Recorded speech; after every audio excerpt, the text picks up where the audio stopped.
One of the things that Alphabet, which is the owner of Google and YouTube, talked about is something that really stood out to me. This is maybe the most shocking thing that I have personally learned this year about the creator economy. So take that as the basis here. I'm going to go ahead and play a clip of the Alphabet call with Sundar Pichai, who is the CEO of Alphabet and Google. Neutrally, can we cue this up? We are ready to go. Let me go ahead and pull it up. So this is the CEO speaking at their investor call. YouTube Shorts also continues to perform well. Shorts now earn more revenue per watch hour than traditional in-stream on YouTube.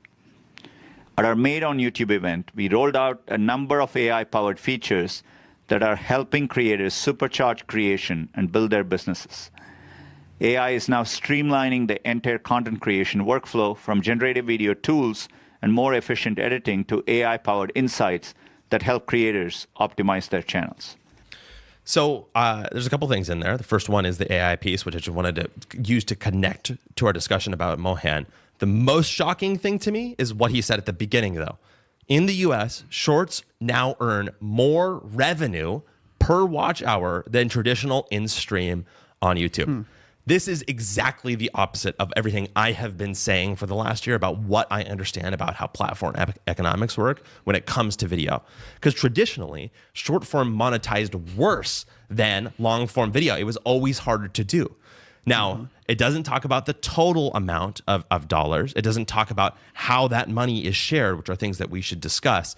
But it does put a big red flag in the ground to me to say, something is happening right now with the economics of these platforms, and I personally do not understand what's going on, and it totally changes how I think about things. So this is a big challenge for us to think about as we go into 2026, and I want to hear your thoughts. Well, with a statement like that, you have to have so much context that's impossible to have, right?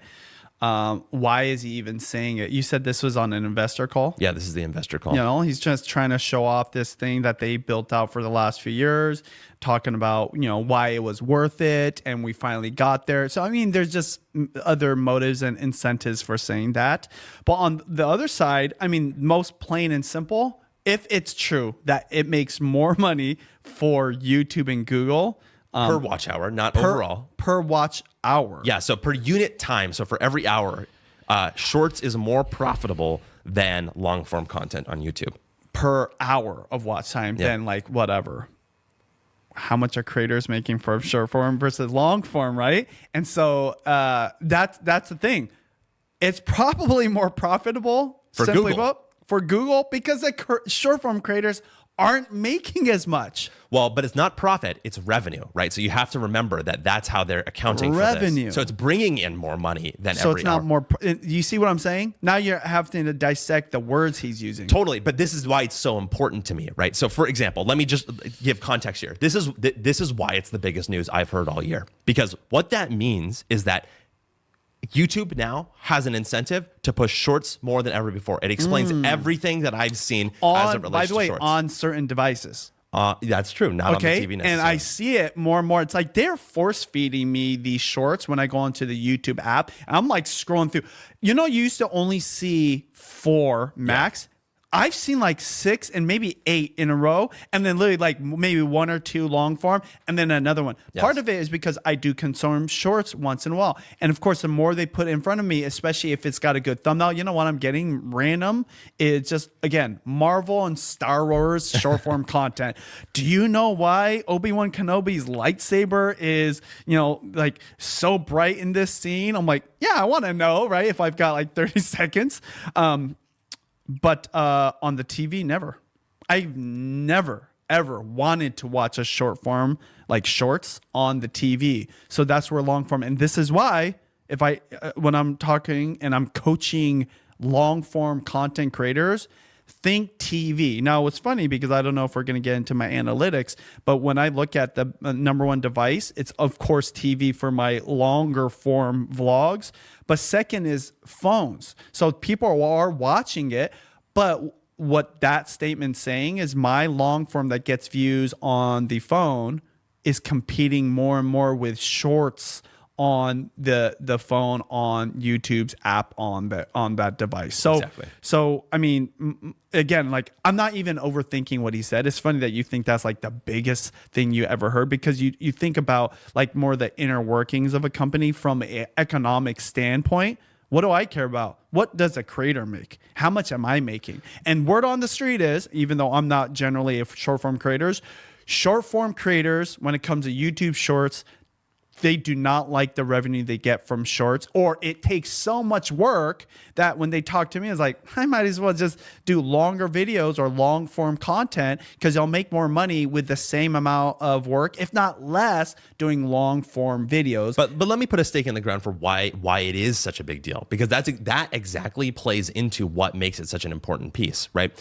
The economic incentive for creators is to post long form, right? Because they are accountable for the own ads that are shown on their own videos. They get a percentage of those ads shown on their own videos, and they're making more. Creators are making more money posting to a long form on YouTube, right? There's also that big opportunity of the TV that we've been talking about all year. But think about what this means now that this number has passed this threshold for YouTube. If they want to push the entire creator economy to making more shorts because it makes them more money, and by the way, they also pay out less, that means that there's going to be more competition, unfortunately, on long form videos, because the shorts is going to eat away at YouTube long form on the phone, for example, right? Or even on the computer to some degree as well, in my opinion. So to me, that's a big concern as a creator, right? And it just, frankly, it speaks against a lot of the things that you and I have believed for the past year as it comes to kind of the YouTube space. The one exception to that is the thing that I know that you were just talking about, which is the TV.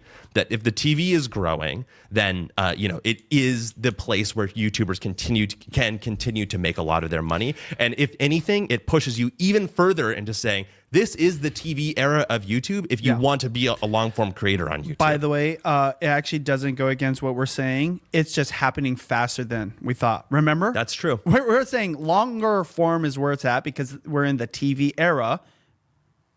And that's not going to happen for too long, because once everyone figures out you can make money over here doing these longer videos that are less produced, that are in some cases not even edited, right? Again, my number one money making vlog is one that's not edited at all. Yes. I went out on a limb about a month ago. I was like, hey, I'm going to record a vlog that I'm not going to edit. My editor's like, oh, you're crazy. It won't do that well. No, they didn't really say that. They're like just questioning like what it would do. I didn't even know it'd be my number one moneymaker. It is, to be fair, like 56 minutes. I just remembered I did my own hour-long vlog. I totally forgot about that, right? But then when I go to the monetize, because people ask me, oh, how'd that unedited vlog go? And I looked at it made me the most money of all my other vlogs, okay? So think about it. All those creators that heard my number one moneymaker, including short-form creators, they're like, I might want to get into long-form. It's just happening faster, okay? But there is a huge thing that we did say that just is being confirmed. What did we say? What makes YouTube unique right now is the TV era, right? Because they're dominating at a high level. But what makes them a superpower is they're dominating on both the TV and the phone. On the phone, not necessarily long form though, on shorts, more and more. So you go from watching lots of shorts and shorts and shorts, and let's talk about Star Wars, right? Like I have this secret love for Star Wars. Well, when I want to watch the longer deep dive into Obi-Wan Kenobi's backstory of what he was doing in the desert when there's two movies that separated like 20 years of time, I watch the long form on the TV. So they're dominating on the phone device and the TV device. And to me, that is kind of the unique thing. For what I'm trying to say though is this: with short form, there's still opportunity there. It's just super competitive because more people can get into it, including AI content. But long form is less competitive because less creators understand this. That's why we've been telling everyone to do it. And more creators are coming in. But also, we're just talking about like 20-minute vlogs, 30-minute vlogs, now an hour-long vlogs. What happens when you do 2 and 3 hour pieces of content?